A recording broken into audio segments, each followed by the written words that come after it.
네, 우리 지난주 잠깐 복습 한번 해보죠. 우리 지난주에 이거 누구 작품이라고 말씀드렸죠? 피카소. 네, 자전거 안장에 자전거 이 팔 손잡이를 가지고 만든 건데 무려 680억 이상 하는 게 되었다. 그러면서 재료가 중요한 것이 아니라 만드니가 중요하다라는 얘기를 우리가 함께 나누었습니다. 그러면서 우리는 티끌에 불과하지만 만드시인 하나님이 중요하다 이 얘기를 드렸죠. 그리고 나서 에덴 동산 소개하는 멘트를 우리가 함께 살펴봤는데요. 하나는 강이 4개다, 물이 많습니다, 그리고 보석이 많습니다에 대해서 살펴를 봤습니다. 그러면서 에덴 동산의 구조를 살펴봤죠. 에덴에서부터 물이 흘러서 동산을 지나서 동산 밖으로 흘러가는 구조, 그래서 3개로 이루어진 삼중구조로 이루어져 있더라.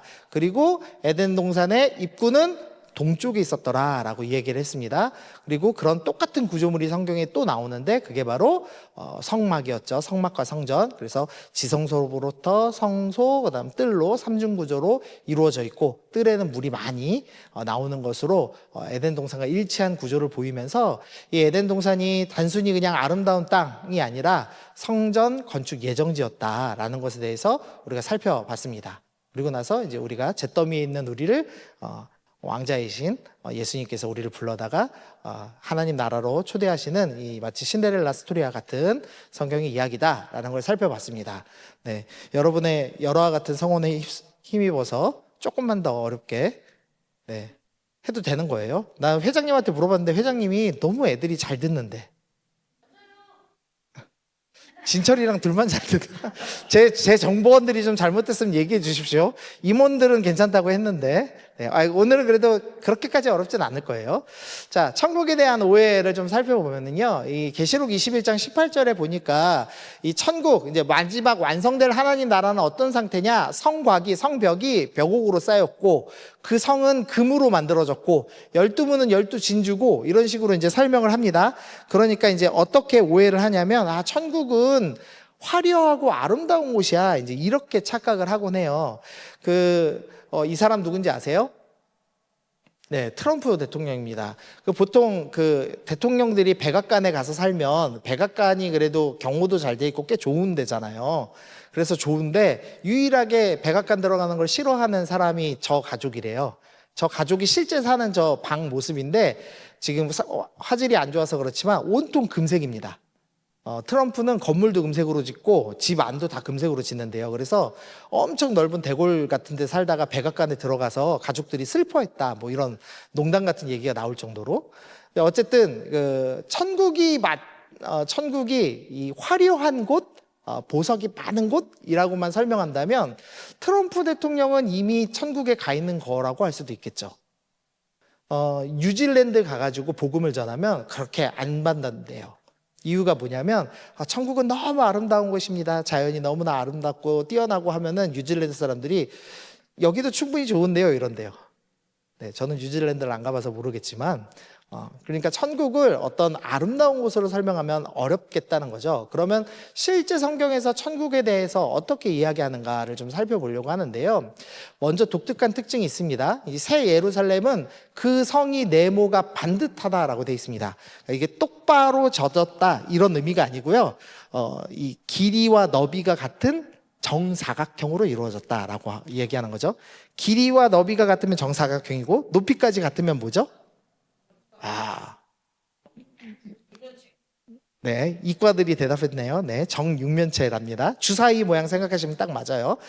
새 예루살렘, 완성될 하나님 나라는 정육면체의 도시다라는 이야기를 합니다. 이상한 모양이죠. 근데 그 정육면체 크기가 얼마나냐면 12,000 스타디온이에요. 한 2,400km. 그리스 세계, 당시 이 이스라엘 사람들이 이해하는 세계의 전부 크기를 지금 이야기하는 겁니다. 그래서 정육면체로 이루어졌습니다. 뭐 2,400km가 가로 세로인 건 괜찮은데 위로면은 어마어마하게 높은 거죠. 사실 우주를 꿰뚫는 높이입니다. 그러니까 좀 이상한 모양의 건물을 천국이라고 설명하고 있는 걸 볼 수 있습니다. 근데 그 이상한 정육면체 건물 앞에 성벽이 있어요. 성곽이 있어요. 성벽이 144 규빗인데 지금으로 계산하면은 72m입니다. 모양이 기괴하지 않나요? 좀 이해가 되세요? 그림 먼저 보여드릴게요. 자, 이거는 AI한테 시켜서 좀 그려본 건데 사실 비율이 너무 말도 안 돼서 못 그린 거예요. 높이가 2,400km인데 그걸 보호하는 성벽은 72m예요. 그러니까 말도 안 되죠. 아무 이유도 없는 성벽이 있고 모양은 되게 희한한 그런 이제 곳을 천국이라고 우리가 지금 성경이 설명을 하고 있는 겁니다. 또 이제 독특한 숫자들이 나오죠. 천국에는 몇 명만 들어가요? 14만 4천만 들어가요. 그래서 여러분은 이미 기회가 없을 것 같아. 네. 혹시 신천지이신 분들 계세요? 여러분들은 못 들어갑니다. 14만 4천 명 이미 넘쳤을 거예요, 아마. 이게 이상한 숫자가 또 있어요. 그리고 이제 핵심 보석으로 치장됐다. 오늘 지난주에 우리가 에덴 동산에서 보석 많아요 배웠잖아요. 근데 그 보석이 성전 건축 재료입니다 라고만 하고 끝났죠. 지금 우리가 지금 계속 어떤 모티프로 살펴보고 있는데 처음에는 생명의 빛을 비추셨습니다. 근데 지옥은 어떤 곳이에요? 빛이 없는 곳이고 하나님의 나라는 빛이 하나님의 영광의 빛이 가득 비치는 곳입니다. 그래서 빛의 모티프를 가지고 성경 전체를 한번 설명했고 우리가 또 하나는 물에 대한 설명했어요. 에덴 동산에 물이 많습니다. 근데 하나님의 보좌로부터 생명수가 흘러서 천국까지 맞죠? 천국에서도 생명강이 풍성합니다 얘기하시고 제가 설명 안 했지만 예수님께서 뭐라고 하세요? 내 배에서 뭐가 나온다? 생수의 강이 흘러나온다 라는 말씀을 하셨는데 제가 다음에 적어 드릴게요. 그리고 오늘은 보석에 대한 얘기를 좀 해보려고 하는 거예요. 그래서 이런 독특한 모양이 있더라는 겁니다. 기괴한 모양이 있더라는 거죠. 근데 이게 진짜 모양이 아니고 어떤 의미가 있더라는 거죠. 자, 정사각형으로 정육면체가 이루어진 도시를 지금 천국이라고 설명을 했는데 성경에 또 그런 그 건축물이 나옵니다. 솔로몬 성전인데요. 그 내소 안은 길이가 20규빗, 너비가 20규빗, 높이가 20규빗. 이것도 무슨 도형이죠? 정육면체죠. 그래서 지금 성전에 보니까 이렇게 20, 20, 20규빗으로 되어 있습니다. 그런데 성막도 10규빗, 10규빗, 10규빗으로 되어 있어요. 무슨 소리냐면 성경에서 정육면체를 표현하는 것은 어디다? 지성소다. 하나님이 계시는 가장 거룩한 장소다라는 설명을 하고 있는 겁니다. 그러면 새 예루살렘이 정육면체라고 표현한 것은 진짜 정육면체라는 말을 하는 게 아니고 거기는 하나님이 임재해 계시는 곳입니다 라는 지금 설명을 쉽게 하려고 표현한 겁니다. 이 지성소에는 뭐가 있냐면요 증거궤가 있어요. 증거궤. 그 증거궤 위에 이 증거궤, 궤짝이죠. 궤짝 위에 지금 뭐가 새겨져 있죠?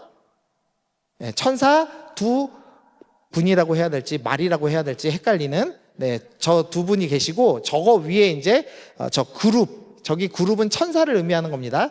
천사 사이에 계신 이스라엘 하나님이라는 표현을 자주 쓰는데 저 천사, 조각된 천사 위에 하나님께서 앉아 계신다라고 이스라엘 사람들이 생각했습니다. 그러니까 지성소 안에 증거궤, 하나님의 보좌가 있고 의자가 있고 그 위에 앉아 계십니다라는 표현을 하면서 정사각형, 정육면체 안에는 하나님이 계셔. 이거를 이제 계속 설명을 하고 있는 거죠. 그래서 하나님의 임재의 장소가 지성소였고 그 지성소가 커진 것, 그게 어디예요? 새 예루살렘 천국이다. 그래서 천국은 하나님께서 임재하시는 곳입니다. 이런 이제 설명을 하는 거죠. 자, 그리고 나서 이제 좀 그림을 좀 살펴보면 이쪽 방향이네. 이쪽이네요. 네, 이쪽. 자, 지성소 안에 지금 언약궤 있는 거 보이시죠? 그 다음에 가운데에는 뭐가 있죠? 성소. 성소와 지성소 사이에는 뭐가 있습니까? 예, 휘장. 파란색으로 된 게 휘장입니다. 이 휘장이 지금 있는 걸 볼 수 있습니다. 지성소랑 성소 사이에 휘장은 왜 쳐놨을까요? 이 두꺼운 막은 왜 쳐놨을까요? 못 들어오게 하려고. 왜 못 들어오게 했을까요? 맞아. 해봐. 네. 응. 정답. 기호 형제님 과외 받아요? 십자가 달고 다니더니 좋아졌어. 네, 정답입니다. 휘장을 왜 넣어놨냐면 우리가 죄인이잖아요. 부정한 죄인이 하나님 앞으로 가면 어떻게 돼요? 죽습니다. 죽어. 그래서 이사야서 6장 5절에서 이사야 선지자가 이렇게 얘기하죠. 나여 망하게 되었도다. 입술이 부정한 사람이 만군의 여호와를 배웠습니다. 하나님 봤으니까 나 죽는 거 아니야? 이렇게 생각할 문화가 있었어요. 그러니까 하나님을 보면, 거룩한 하나님을 보면 죄인은 죽습니다. 근데 하나님은 우리를 죽이고 싶어요? 살리고 싶어요? 살리고 싶어 하세요. 그래서 할 수 없이 휘장으로 가려뒀던 거죠. 그래서 레위기 21장에서도 휘장 안에 들어가지 못해요. 왜냐하면 제사장일지라도 흠이 있기 때문입니다. 1년에 딱 한 번 대제사장만 휘장 안으로 한 번 들어갈 수 있어요. 그때 어떻게 하냐? 연기를 어마어마하게 피웁니다. 그래서 죄가 있는 죄인이 들어와도 보이지 않을 만큼 빽빽하게 연기를 피우고 잠깐 들어가서 모든 인간의 대표자로서 회개 기도를 하고 죄사함의 기도를 하고 나오는 역할을 하죠. 그래서 성소 안에는, 지성소 안에는 절대 인간이 들어갈 수 없다라는 게 있습니다. 그런데 어떤 일이 일어나죠? 예수님께서 마지막 십자가상에서 다시 크게 소리 지르시고 영원히 떠나니라. 예수님이 십자가에 달려 죽으심으로 우리의 죄의 문제가 해결되는 순간 제일 처음 일어난 사건이 뭐냐? 성소 휘장이 위로부터 아래까지 찢어졌습니다. 인간이 찢으면 어디부터 찢어요? 밑에서부터 찢을 거잖아요. 우리 키가 안 크니까. 그러니까 인간이 찢었으면 밑에서부터 위로 찢었을 텐데 하나님이 찢으셨다는 걸 보여주기 위해서 위로부터 아래로 찢죠. 그러면 휘장이 찢어지면 어떻게 되는 거예요? 지성소와 성소 사이에 벽이 사라지고 죄 없는 이제 예수님으로 인해서 죄 사함을 받은 사람들이 어디로 갈 수 있다? 지성소로 갈 수 있다라는 이제 이야기를 하는 겁니다. 그래서 성경은 계속 죄인들이 쫓겨났지만 나는 죄인들을 다시 부를 거야. 나는 너희와 함께 할 거야. 라는 스토리가 반복돼서 이루어지는 것을 볼 수가 있죠. 그래서 히브리서 4장 14절 우리에게 큰 대사장이 계시니 승천하시니 곧 하나님의 아들 예수라. 예수님으로 인해서 우리는 어디로 갑니까? 은혜의 보좌 앞에 담대히 나아갈 것이니라. 아까 예수님 앉으신 의자, 보좌가 뭐라고 그랬죠? 증거궤. 아까 천사 두 마리 있는 거. 그 앞으로 우리는 갈 수 있게 되었어. 예수님 때문에. 이렇게 성경이 설명을 합니다. 그래서 히브리서 6장에서도 우리가 이 소망을 가지고 휘장 안으로 들어가나니 라고 하면서 우리 예수님 때문에 주님께서 임재해 계신 지성소로 들어갈 수 있게 되었어. 이제 이렇게 설명합니다. 그래서 쉽게 좀 표현하면 예수님의 사역으로 인해서 휘장 안 정사각형 지성소로 들어가게 되었다. 이제 이렇게 성경 스토리를 설명해 볼 수가 있는 거죠. 자, 그런데 이제 드디어 보석 얘기를 할게요. 성경에 정사각형이 하나 더 나옵니다. 그게 뭐냐면 이 대제사장 가슴에 있는 페다에서 흉패라고 부릅니다. 대제사장의 흉패에는 지금 뭐가 그려져 있습니까? 지금 그림에 뭐 있어요? 흉패 안에? 네, 보석이 몇 개 있어요? 숫자 세보세요. 네, 12개가 있습니다. 12개. 이게 뭐지? 이제 알아야죠. 그냥 이쁘라고 꾸며놓은 게 아니에요. 그 하나님이 약간 뭐라 그럴까? 완벽주의자셔서 그냥 넣어놓으신 게 별로 없어요. 그래서 저것도 왜 있는지를 한번 볼게요. 자, 먼저 출애굽기 28장에 길이와 너비가 한 뼘인, 그러니까 한 뼘으로 정사각형이죠. 정사각형의 흉패를 만들었습니다. 그리고 나서 보석을 딱 넣어놨는데 이 보석들은 이스라엘 아들들의 이름대로 12이다 라고 하면서 이 보석은 하나하나당 무슨 의미다? 이스라엘 백성이라는 의미를 담고 있다는 걸 설명하는 겁니다. 자, 정사각형이 뭘 의미한다고요? 우리 계속 반복했어요. 정사각형은 뭘 의미한다? 지성소, 하나님의 임재하시는 장소. 거기에 이스라엘 백성들의 이름이 새긴 보석이 들어가 있어요. 그 무슨 의미예요? 이스라엘 백성들 너네 지성소 안으로 들어와. 이거를 지금 설명하는 그림이 새겨져 있는 겁니다. 그래서 보석이 단순히 건축 재료가 아닙니다. 계시록 21장에도 있어요. 문들 위에 이름을 썼으니 이스라엘 자손 12지파의 이름. 구약에 있는 12지파, 그리고 그 성의 성곽에는 12기초석이 있는데 12사도의 12이름. 성곽에는 기초석이 있는데 신약의 대표주자인 사도들 중심으로 12. 그래서 구약의 백성들, 신약의 백성들이 모두 정사각형 안에 들어와서 나랑 함께 살아요 라고 얘기하는 게 성경의 스토리라는 거죠.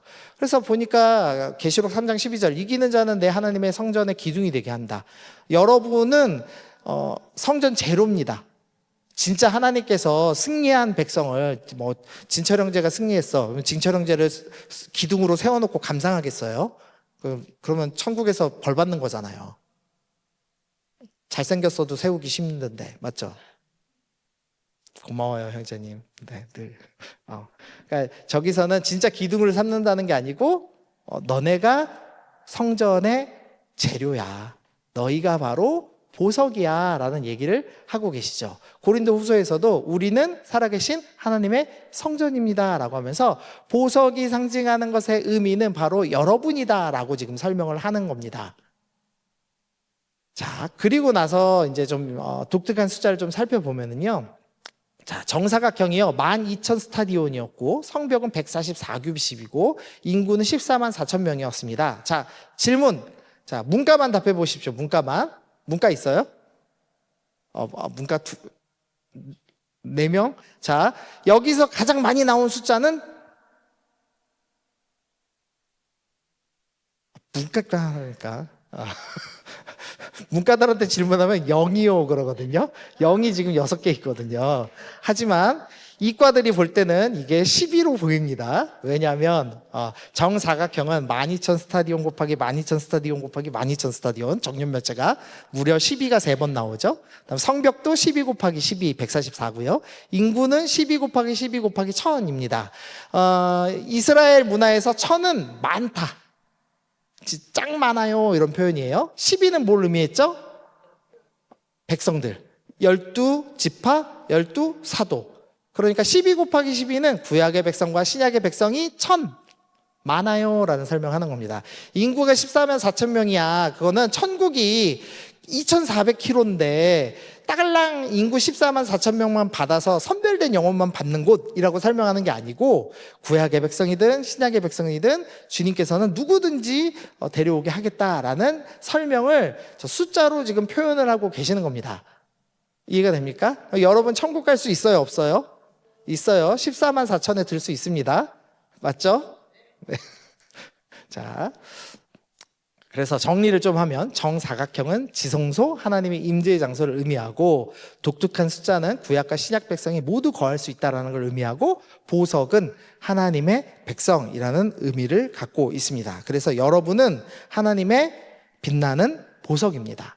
자, 우리 옆에 친구한테 너는 보석이야 하고 인사해 줄까요? 떨떠름하게 인사하지 말고 주님이 보석이라고 하시는데 왜? 네, 그래서 요거 하나 이제 설명이 됐죠. 보석, 왜 에덴 동산에 보석이 많았지?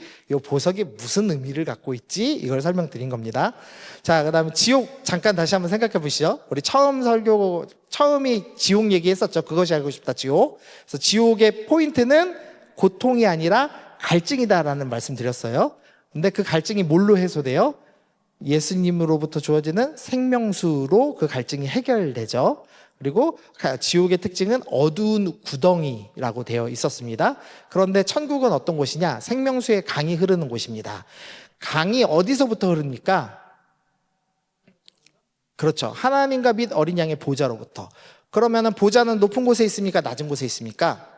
높은 곳에 있습니다. 자, 에덴도 어떻게 돼 있었죠? 에덴으로부터 출발해서 동산으로, 동산 밖으로. 그러니까 에덴은 지성소다라는 설명을 지금 하고 있는 거죠. 동일하게. 그래서 그 하나님의 보좌로부터 생명수가 흘러나옵니다. 그래서 그 생명수를 마신 사람은 갈증을 느끼지 않고 지옥을 느끼지 않고 하나님 나라에 가게 됩니다라는 설명을 하는 거죠. 그리고 지옥은 어둡지만 새 예루살렘 천국은 햇빛, 등불과 햇빛이 쓸데없으니 주 하나님께서 비추십니다라고 이야기를 하고 있습니다. 지금 성경이 되게 동일한 모티프로 설명한다는 게 느껴지시나요? 네, 무려 모세오경으로부터 요한계시록까지는 1600년 간격이 있거든요. 그런데 놀랍도록 동일한 메시지를 계속 반복해서 설명하고 있습니다. 은혜가 있죠. 그래서 계속 설명하는 게 천국은 내가 임재하는 곳, 나는 너희를 부를 거야 라고 지금 설명하는 겁니다. 네, 이걸 이렇게 빨리 이해할 줄 몰랐어요. 여러분 다 이해한 것 같아요. 오늘 표정을 보니까. 네, 설교 빨리 끝나도 이해해 줄 거죠? 네, 여러분이 똑똑해서 그런 거니까. 자, 그러면 이제 에덴 동산에서 아담의 사명만 좀 살펴봅시다. 아담에게 지금 두 가지 사명이 나와요. 첫 번째로는 우리가 이미 살펴봤지만 다스리라라는 명령이었습니다. 하나님의 형상이라는 의미는 신의 대리자라는 의미를 갖고 있다고 말씀드렸죠. 그래서 아담은 하나님의 대리 통치자로서 다스려야 하는 사명을 갖고 있었다라는 걸 살펴봤습니다. 그리고 오늘 두 번째 사명이 나오는데 그게 바로 오늘 읽었던 2장 15절 말씀입니다. 여기에 보면은 여호와 하나님이 그 사람을 이끌어 에덴 동산에 두어 그것을 경작하며 지키게 하셨다라는 표현이 있어요. 근데 이 경작하다, 지키다라는 이 두 개의 표현 때문에 사람들이 이제 헷갈려 합니다.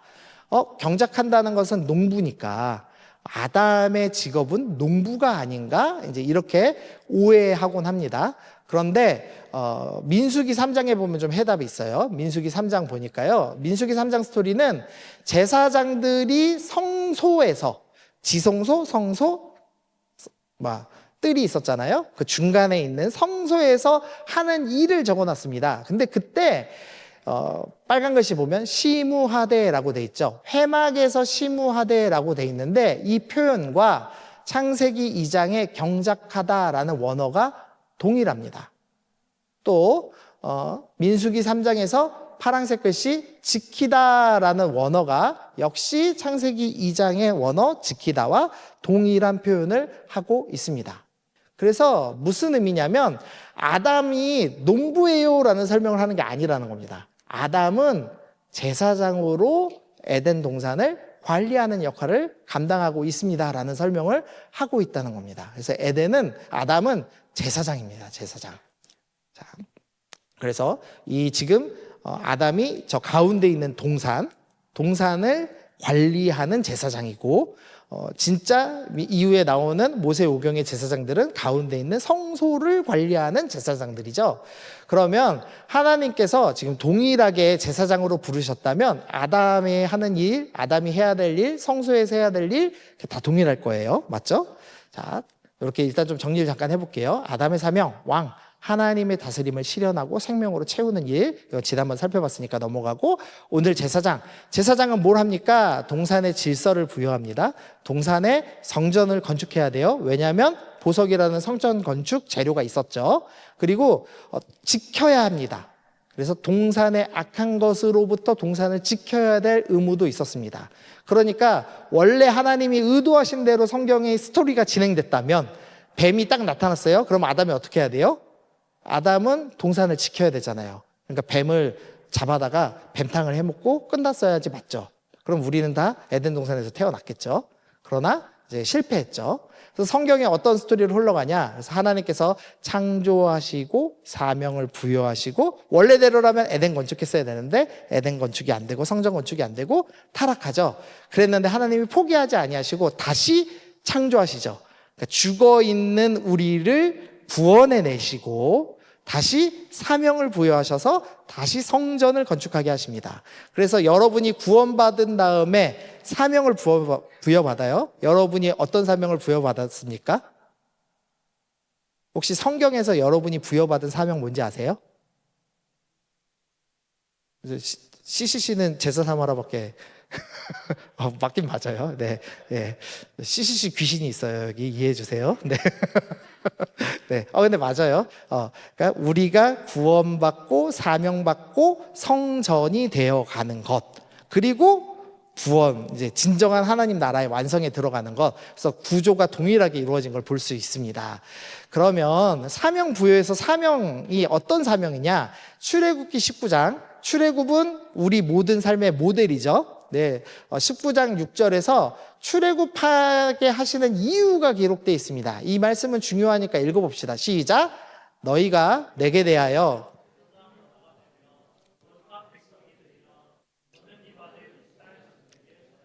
네, 이스라엘 백성을 출애굽시키신 이유는 뭡니까? 제사장 나라가 되게 하기 위해서. 제사장 사명을 갖게 하기 위해서. 자, 그러면 이스라엘만 제사장 나라가 되는 제사장 사명을 부여받았습니까? 아니에요. 베드로전서 2장 9절. 그러나 너희는 택하신 족속이요 왕 같은 제사장들이요 거룩한 나라요 그의 소유된 백성이니. 여러분은 무슨 부르심을 받았어요? 왕 같은 제사장의 부르심을 받았습니다.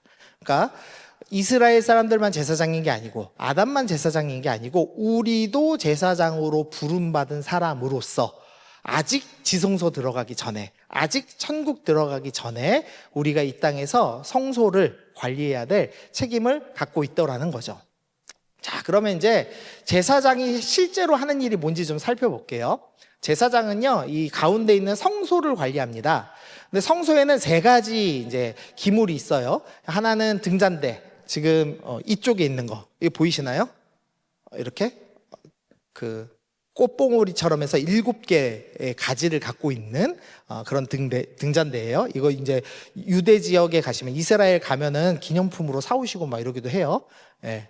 그리고 가운데는 진설병단, 떡상이라고도 표현되어 있고, 진설병, 병자가 떡을 의미하는 병자예요. 오병이어 할 때 그 병. 그래서 진설병, 떡단이 있고요. 그다음에 휘장 가장 가까운 데로는 분향단이 있습니다. 요 세 가지를 일하는 거예요. 근데 여기서도 이제 의미를 좀 찾을 수도 있어요.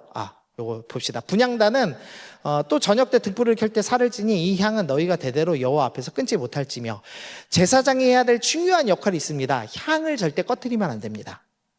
그리고 또 하나, 일주일에 한 번씩 반드시 떡을 주님 앞에다 내어놔야 됩니다. 일주일에 한 번씩. 그 다음에 또 이스라엘 자손에게 명령하여 불을 켜기 위하여 갓나물 찌어낸 순결한 기름을 내게 가져오게 하며 계속해서 등잔불을 켜둘지며, 또 해야 되는 거, 불이 절대 꺼지게 하면 안 됩니다. 빛이 계속 비춰지게 해야 되는 사명을 갖고 있습니다. 이게 이제 무슨 뜻인지 살펴보면 끝나는 거예요. 자, 이렇게 이제 세 가지 사명입니다. 자, 하나씩 살펴보죠. 등잔대, 계속해서 등불을 켜두는 겁니다. 우리가 이건 이미 빛에 대한 설교를 들으면서 들었습니다. 기억나세요? 혹시 비행기에 왜 그 활주로에다가 불 땅땅땅땅 했던 설명 기억나세요? 우리는 세상의 빛이 되어서 하나님의 빛을 반사해서 사람들이 주님 나라로 갈 수 있도록 비추는 등불이 되어야 됩니다. 이 설명 드렸죠? 제사장이 해야 될 첫 번째 사명이 저겁니다. 빛 비추는 겁니다. 어두운 데에 빛 비추라 말씀하셨던 하나님께서 예수 그리스도의 얼굴에 있는 하나님의 영광을 아는 빛을 우리 마음에 비추시고, 우리는 그것을 반사해서 또 비추는, 그래서 절대 그 불을 꺼지지 않게 하는 역할을 갖고 있습니다. 그거를 조금 이거 너무 추상적이잖아요. 조금 더 예수님께서 분명하게 말씀해 주셨어요. 마태복음 5장 읽어봅시다. 시작. 이같이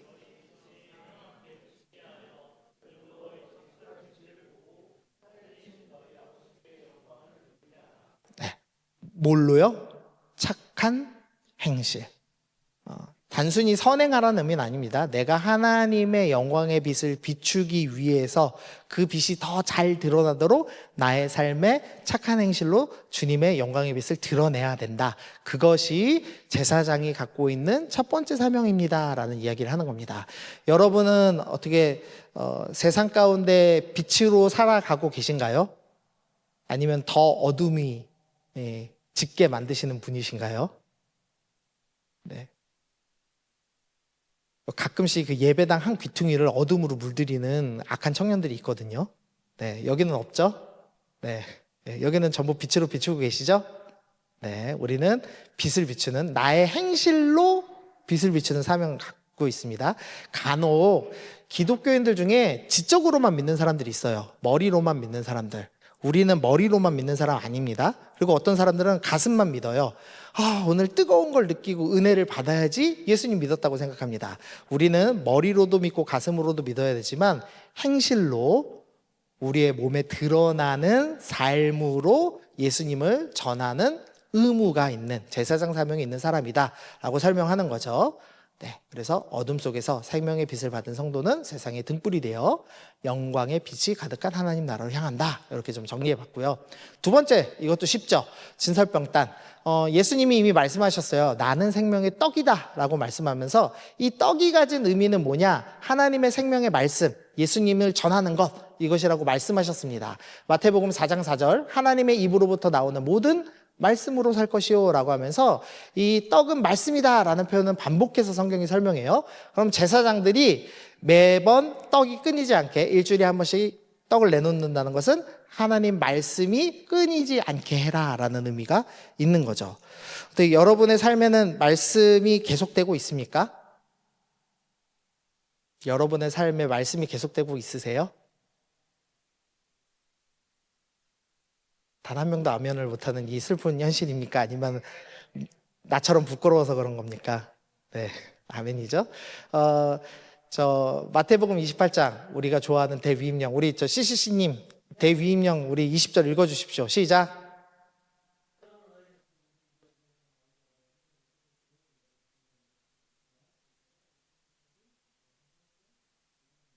아멘. 네, 20절만 읽으랬는데. 아니요. 자, 내가 너희에게 분부한 모든 것을 가르치고 지킨다. 말씀을 하나님 앞에 계속 떡을 만든다라는 의미는 이게 주님의 말씀대로 내 삶을 살아가고 거기서 그치지 않고 제자 삼는 것까지를 하는 것이 여러분이 떡을 만드는 제사장의 사명을 지켜내고 있는 것이라고 할 수가 있겠죠. 그래서 여러분이 지금 혹시나 내가 먹을 떡도 못 하시는 분들이 있으면 오늘부터 떡을 만들어서 좀 드십시오. 네, 그러라고 성경 읽기를 만들었다고 제가 여러 차례 말씀드렸지만 아직도 0%인 간악한 우리 목장이 있습니다. 곧 불과 같이 목사가 임해서 간식 사주고 강제로 읽게 할 거예요. 네, 읽읍시다. 아멘. 원이 읽을 거지? 아, 그렇죠. 예, 우리 뽀롱 언니 읽어야죠. 네, 다음 분향단. 사실 분향단은 그냥 보면 되게 어려워요. 향을 왜 이거 피워넣으라는 거야? 일단 첫 번째 이유가 있습니다. 레위기 16장에 보니까 여호와 앞에서 분향하여 향연으로 증거계 위 속죄소를 가리게 할지니. 아까 향이 가득 피우는 이유, 그것은 뭐냐? 가리는 역할입니다. 주님께서 처음 주님께서 모습으로 등장하신 때가 나와요. 아브라함한테 나오실 때 고기 쪼개놓고 뭘로 나오시죠? 횃불로 나오십니다. 횃불로. 그때도 뭐가 등장하냐? 불과 연기가 등장합니다. 연기의 포인트는 다른 게 아니고요. 가리는 겁니다. 하나님이 직접 안 보시려고. 자, 시내산에서 주님이 임하실 때도 뭘로 임하냐면 불과 연기로 임하세요. 자, 이스라엘 백성을 출애굽 광야길에서 인도하실 때 뭘로 인도하셨죠? 무슨 기둥? 구름 기둥과 불 기둥이라고 배우셨죠? 원어는 불구름 기둥입니다. 기둥이 하나입니다. 근데 뭘로 가려진? 구름, 연기로 가려진. 하나님을 직접 보면 안 되니까. 그럼 죄인이 죽거든요. 그래서 분향단의 1번 원칙은 가리는 겁니다. 근데 여기서는 연기로만 가리는 게 아니고 향기까지 피워서 가리는 거예요. 향기까지. 왜냐하면 죄인들은 악취가 난대요. 성경의 표현에 보면. 그래서 우리의 죄의 악취를 가리는 분향을 합니다. 그런데 이 분향이 뭘 의미하냐? 계시록 5장 8절에 아주 쉽게 설명되어 있습니다. 이 향은 성도들의 기도다라고 되어 있죠. 그래서 우리가 지금 이 땅에서 실제로 제사장 사명을 이루기 위해서 뭘 해야 됩니까? 기도로 우리의 죄를 가리는 겁니다. 우리의 죄의 악취를 가리는 기도를 하는 겁니다. 그래서 우리는 우리 스스로를 위해서 회개기도 해야 될 것이고 또한 다른 이들을 위해서 중보기도하며 기도의 사명을 감당해야 된다라고 성경이 설명하는 겁니다. 그래서 정리하면 제사장은 요 세 가지 일을 합니다. 분향단, 진설병단, 등잔대. 그런데 짱짱짱 우리는 실제로 이 일을 해야 하면서 살아야 되죠.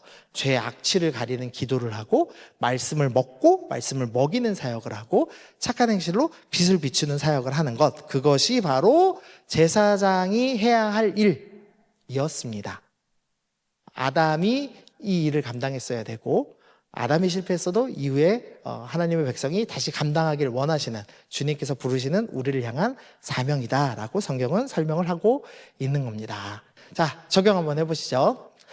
천국의 보석은 어떤 의미인가? 화려하고 아름다운 곳이라는 의미가 아니고 뛰어넘어서 보석처럼 빛나는 하나님의 백성을 의미합니다. 천국은 왜 정육면체로 묘사되어 있는가? 하나님이 임재하시는 곳이라는 의미가 있죠. 그래서 우리는 하나님의 임재하신 곳에서 쫓겨났습니다. 그러나 예수님은 구원의 사역을 다시 행하셔서 다시 하나님의 임재하시는 곳으로 우리를 초청하는 스토리가 성경에선 이어지고 있다는 겁니다. 그러면 아담, 원래 인간이 해야 될 일은 뭐였냐? 왕 같은 제사장으로서 삶을 살았어야 됩니다. 그럼 지금이라도 우리가 제사장으로 살려면 어떻게 해야 되는가? 요 세 가지 일을 해야 됩니다. 우리가 기도해야 되고 말씀을 먹고 먹여야 되고 착한 행실로 빛을 드러내는 삶을 사는 것, 그것이 바로 제사장의 사명을 갖고 사는 것입니다 라고 오늘 성경이 우리 가운데 설명을 하고 있습니다. 이게 지금 전체 성경의 큰 이제 줄기를 여러분들한테 반복해서 설명을 해드린 겁니다. 어때요? 성경이 좀 생각보다 체계적이지 않나요? 네, 여러분 그냥 뜬구름 잡는 얘기 하지 않습니다. 성경이 여러분들에게 되게 철저하게 아주 쉬운 모티프를 가지고 빛, 물, 떡 뭐 이런 몇 가지 모티프를 가지고 계속 반복해서 지금 여러분에게 설명을 하면서 나는 너희랑 함께하고 싶어. 너희도 나랑 함께하게 올래? 근데 너희가 뭘로 함께한다? 제사장 사명을 행하면서 함께하는 거야 라고 초대하고 계시는 이 하나님의 음성을 오늘 들으셔야 합니다. 그래서 우리 적용할 때는 주님, 내가 주님 나 계속 부르시는데 나 정말 주님과 함께하고 싶어요 라는 기도 그러니까 계속 하고 있죠. 그거 하나. 근데 두 번째, 주님, 저는 제사장의 사명으로 살고 싶습니다 라는 기도를 하시면 좋을 것 같아요. 우리 이 시간 좀 가사를 좀 생각하면서 기도하면 좋겠는데요. 주님이 우리에게 빛을 비추셨습니다. 우리에게 생명을 주셨습니다. 그리고 주님이 우리에게 말씀하세요. 너희가 나를 닮아. 너희도 빛을 비췄으면 좋겠다. 내가 너희를 말씀으로 먹였으니 너희도 세상 가운데 말씀을 먹이면 좋겠다. 내가 너희를 기도하며 함께하니 너희도 기도로 세상을 섬기며 회개하며 중보기도하며 기도로 세상을 깨끗게 하는 자가 되었으면 좋겠다. 주님이 우리 가운데 부르고 계십니다. 우리가 이 부르심에 좀 반응하기로 결단하면서 하나님, 내가 이제 빛의 자녀로서 내가 이 땅 가운데 제사장 사명을 가지고 빛을 비추는 자로 살아가기를 소원합니다. 예수님을 닮은 자로 살아가기를 소원합니다. 하나님, 우리 삶 가운데 주님을 닮아가며 주님과 함께하며 주님과 동행하는 은혜를 허락하여 주옵소서. 우리 이 시간 다 함께 기도하며 주 앞에 나가도록 하겠습니다.